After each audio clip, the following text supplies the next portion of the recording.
哎，等一下，怎么了？你这是干什么？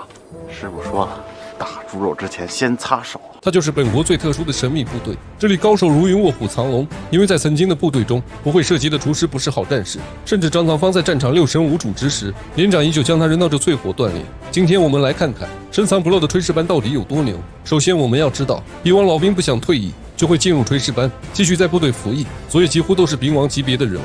但炊事班曾在我国被称为火头军，和炊事班的职责一样，火头军而是要负责所在军队的整个军队的伙食，同时也必须要有战斗能力，遇到特殊情况就要直接对敌的，并不是单纯的做饭而已。炊事班也是因此演变而来，顾名思义就是在一个部队里为大家准备膳食，由给养员、炊事员、饲养员等人员组成。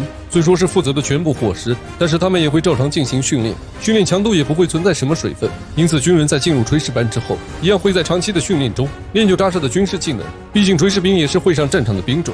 如曾在一次的撤军过程中，383团7连的9名炊事员，由于负责大家的伙食，所以走在最后。但是此时的敌军却不甘心，想要攻击我方断后的军队。而正当做饭的炊事员发现敌军的偷袭时，一点也不慌，扔下厨具，拿起枪械与手榴弹就跟敌军激战起来。仅仅1个晚上的时间，打退敌军8次进攻，歼灭敌人70多人，获得最终的胜利。不能看出耽误炊事班做饭的人，那就准备好倒大霉吧。但最拿手的看家本领，还得是在野外的炊事技能。